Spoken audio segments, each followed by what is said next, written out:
My name's Luke. I'm an alcoholic. I have experience with these steps, the way they're laid out in our book, with the love of the fellowship, a power greater than myself, meetings like this, people like you, and a step study sponsor. I'm making my amends, and I'm practicing all the steps a day at a time. As a result, my spirit's waking up. And it's such a cool feeling. It's free. I'm 26 years old. It's Saturday morning at 10:15, and I'm sitting in a church basement at an AA meeting. Like, I didn't plan that. AA is such a cool thing. The last time I was up in this area, I've never been to this meeting. This is the biggest step study meeting I've ever seen. I'm used to sitting in groups with, in Rutland, Vermont, with 6 of us, and only 3 of us have been through the process. This is cool. We're really lucky to be in this area. The last time I was in this area, I was at a funeral down the street at Morin's, and it was a member of my family. This is just a quick AA funny thing. It was my uncle's father, and his whole family's at the funeral, and I'm sitting in the front row because for whatever reason that's what I like to do. Chuck says it's a good place to be. The priest walks in, and he walks up to the front, and he comes up and he goes, "Luke, how you doing, buddy?" He's a guy from AA. My family's like, why do you know the priest? AA is awesome. I'm really grateful to be here, and I'm really grateful to have experience with this work. Without the experience that I've had, I wouldn't be here. I wouldn't have the privilege to be here. Not a lot of people in this room know me. A few of you do, and a few of you have been there since the time I got sober, which was February 25th, 2012. I was 20 years old. I was beaten, battered, and desperate. I came into the fellowship, but for the grace of my higher power, as I see it today, the first guy I met was one of us, was a step study guy. And he brought me to the Leominster meeting early on, and I quickly discovered that there was a process that I didn't think I needed to do in these rooms. I was really glad that he had it. I was really glad that you guys had it, but I wanted to be one of these people who can just come to meetings, just sit in the back, drink some coffee, shoot the breeze, and go on with my life. I was 20 years old. I mean, I didn't think I needed to do this kind of work, and so I didn't for a long time. I stayed sober for a year and a half. Going to meetings, speaking at meetings, starting meetings, running around in the fellowship, having a good time. And what happened was I learned that I had a fatal spiritual malady. I learned that I had this disease. I had the same disease that you guys have sitting here at this step study meeting that I really didn't want to come to. But I didn't learn it just by coming here and listening. I had to learn it through my own experience, through pain, really. Pain and sobriety. At a year and a half sober, I found myself sitting in a psych ward because I didn't want to live. I didn't want to die. I was too proud to drink because, God forbid, I come to a meeting and get a white chip. I didn't want you guys to see me like that, so I figured I'd just off myself. What a great solution, right? Thank God I had the fellowship and I had people in my life to support me and suggested I go get some help. From that place, I called a guy who I met not at one of these meetings. I met him at a noontime. He was at this noontime running his mouth about this process. He ends up getting shut off by the person who's chairing the meeting. And I was baffled. I was like, this guy's talking a different language. He's talking about things that I don't hear at these noontime meetings that often. And I chased him outside of that meeting and got his phone number. So from that psych ward, I called this guy, and I said, I don't know what to do. I'm ready to check out. I know that you've gone to these step study meetings. I'm not sure if that's going to be for me or not, but I'm willing to take a look at it. And he said, I'd be honored to bring you through this work. I'd be honored. That meant a lot. So I left that place and started this process. That's when I met a couple of people in this room. And you guys, you helped me so much, sharing your experience and allowing me to listen. When I got to this point, I had a pretty good grasp on my first step, on what condition I had, on what I needed to do.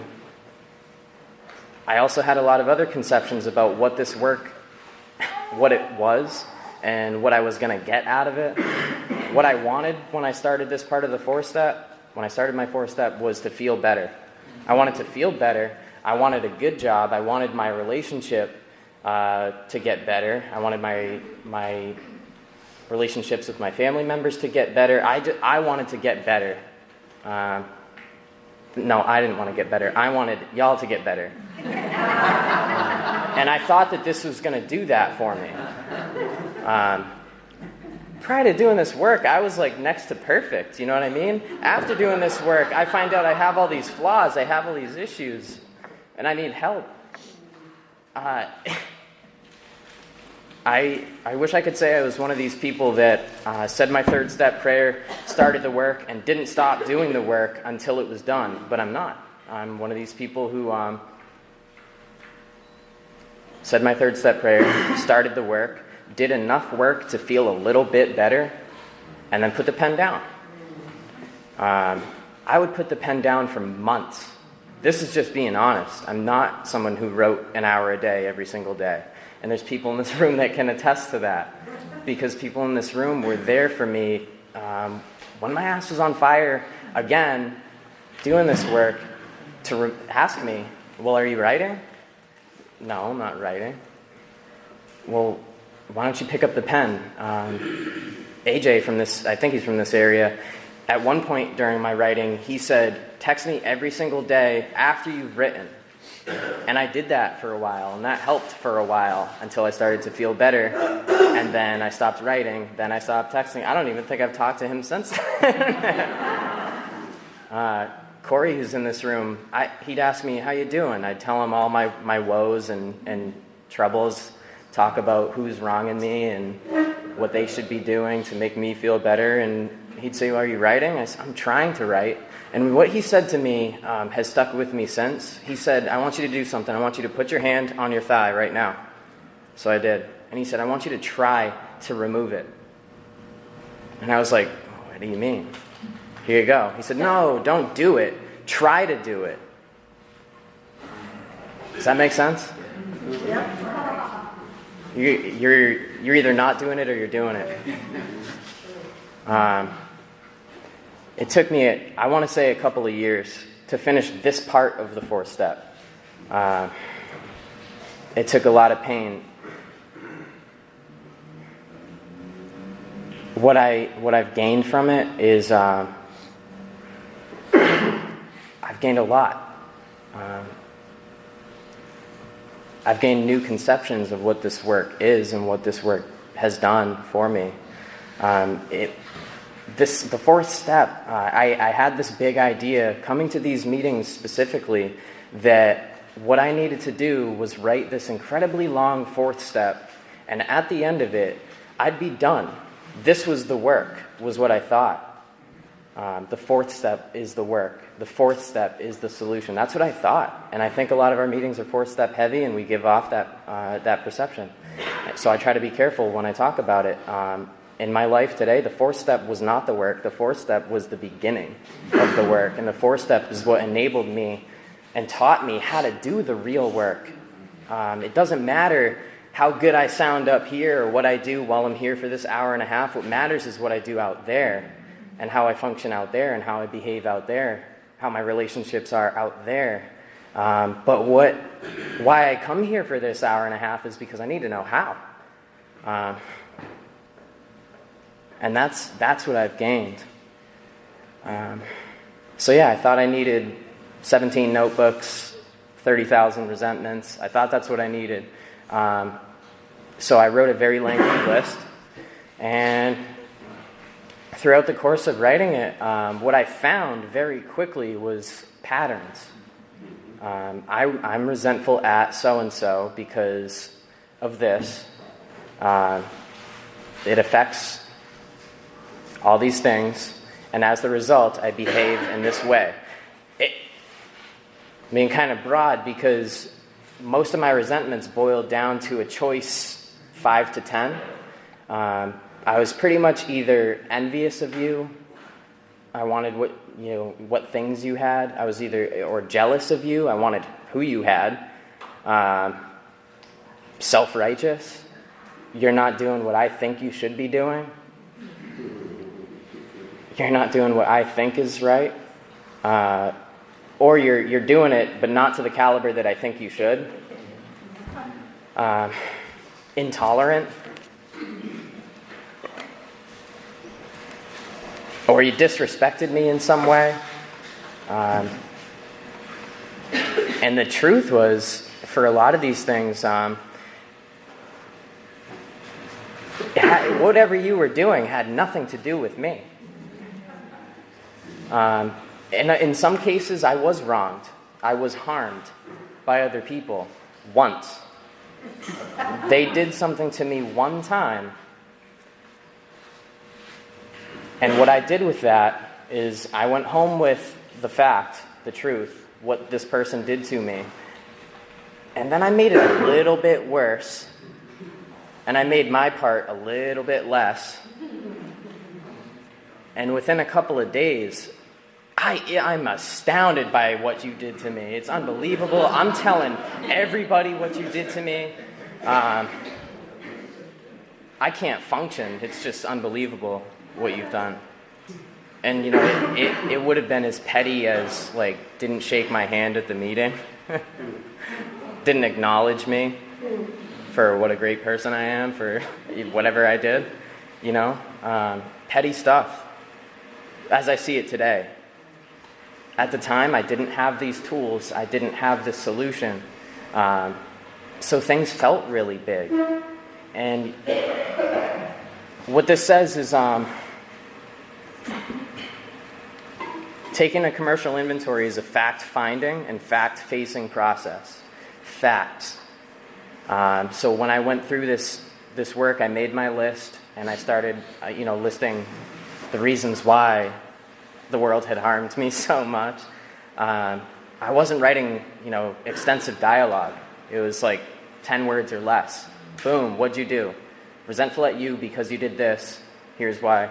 And the other part of it, and especially my turnarounds, is fact-finding doesn't mean exaggerating and shaming myself for the way that I behaved. Of course I behaved the way that I behaved. I didn't have this. I'm an alcoholic. What tools did I have? I had booze, and AA took that away. You guys took it away. So I was left with whatever I had at the time to deal with my problems. And it wasn't pretty, but I don't believe that this is a process that's meant to bring more shame. I had enough of that. You know what I mean?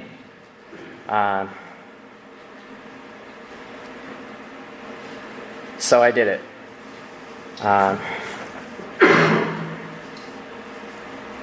Had I stopped at the wrongs like this talks about, which I did for a while, I already described that, life would get colorful again when I wasn't writing. That's the whole thing. It took me 2 years to do this part, but had I been one of these people who wrote every day for an hour, I probably would have been finished with this part of the 4-step in a couple of months. That's the truth. What finally sent me on a course of vigorous action was I found myself in pain. I was pretty near done with this part, and I called my sponsor with, my relationship, my job, and blah, blah, blah, blah, blah, the same stuff, And what he said was, Luke, man, there is a kid in a psych ward right now waiting for you to finish this work and take him through. It's not about you anymore. And that hit me hard. I met a couple of guys at the beginning of this meeting, Jeff and Jeff. Jeffrey said he was the center of the universe, and I copped the resentment because I was the center of the universe. Thank God I'm not today. It's so much easier today. So through my turnarounds, I found the truth. I hear a lot of people at a lot of meetings talk about, and I used to talk about living my truth. And when I heard it, I was like, oh yeah, that's cool. That's cool. That's like spiritual. And what I've learned is my truth was the problem. My truth is like a cute way of saying, I'm going to continue to do whatever I want to do and voice my opinions. Only now it's this like set under this spiritual framework of my truth. My truth's the problem and the truth is the solution. That's the way that I see it today. The truth for most of my turnarounds was I was being intolerant, I was being envious, I was being jealous. And I would twist and turn whatever it was that I was resentful at and use it to continue to function under my truth. Does that make sense?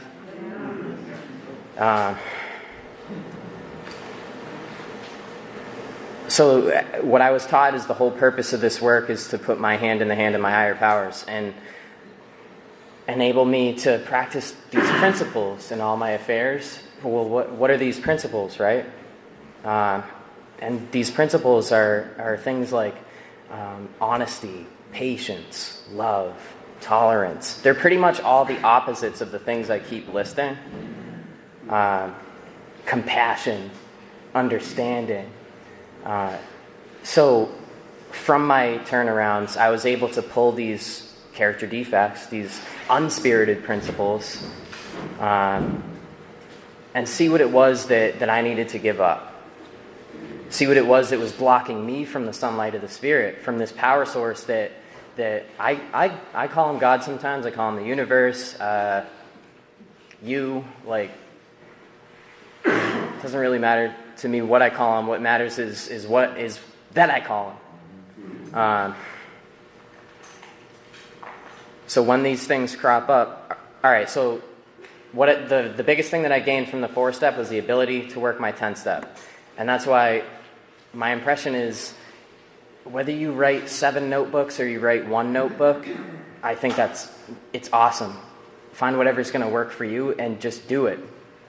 Don't try to do it, right, Corey? Do it. Because we're all going to get to the other side of the 4-step and we're all going to be writing 10 steps anyways, right? If we're doing that. I do that. And the only way that I learned how to do it was through doing this. Where am I at with this today? I still get resentful, but I know how to work it. I know what to do with it.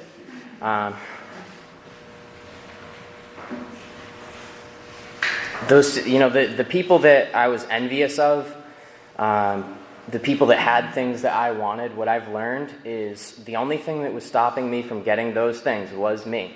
I would get so trapped in self-pity and jealousy and envy that I wouldn't take the steps necessary or do the work necessary to get whatever it was that I wanted. I would just sit with, wow, aren't they lucky?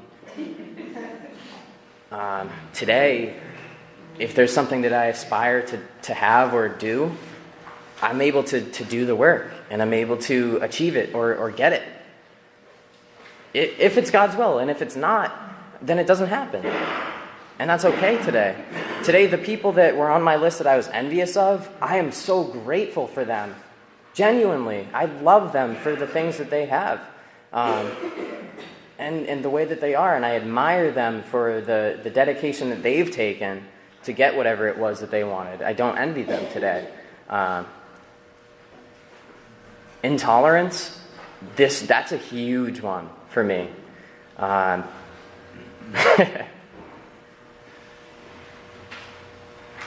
We have a certain president of our United States, right? Mentioning that, I'm sure, touches a couple of people in this room.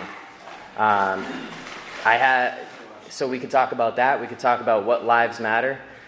We could talk about any number of things. And the reason I bring all this stuff up is because of what I said earlier. How I'm doing it here in this room for this hour and a half, if it doesn't match how I am out there, then something's gone astray. So if I mention those couple of things and a couple of people feel it in a certain place, it might be something to look at. Recently I started school for the first time since I was 15 years old. I walked into my first college class with a lot of expectations. I was going to go in there. The teacher was going to say a bunch of inspiring things. I was going to get this education and walk out there and be a superstar, you know? So I walk into this classroom, I sit down, and the first thing he says is, isn't our president great? He brings that up. He brings up what lives matter. He brings up, he says addiction's not a disease. He says, yeah, don't you feel a certain way when you hear things like that? I did too. And what did I do with it? I walked out, my fists were clenching. I was like starting to sweat because I was getting so irritated. I walked out of the classroom. I rifled off a bunch of angry text messages to a bunch of people, and I dropped the class. Right? I dropped the class. And then those people that I talked to, the first like 4 or 5 said, wow, yeah, that's cool. I would have dropped the class too. You're right. You're right. Of course I'm right. Right? So then I go to work. So less than 24 hours later, I go to work and I talk to one more person. And this one more person, he says, wow, Luke, I'm really surprised that you reacted that way. And I was like, ooh, shoot. Maybe, damn it, he got me. I'm really surprised that you reacted that way.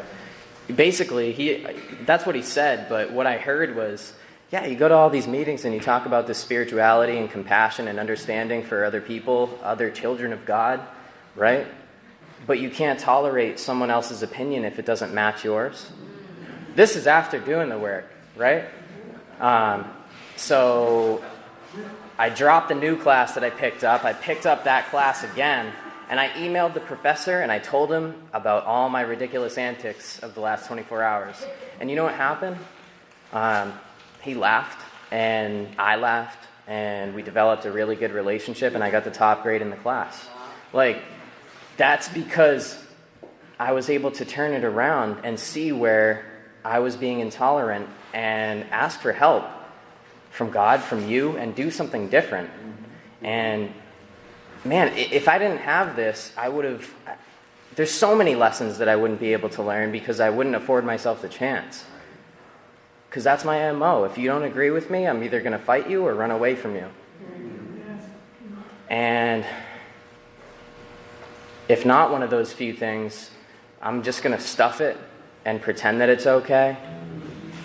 And what I'm going to do if I do that too much, eventually... If not off myself, then I'm going to drink. And I don't want to do that today. So I continue to do this work the way that I was taught, the way that I did it, and it freaking works. It's awesome. Thank you for having me this morning.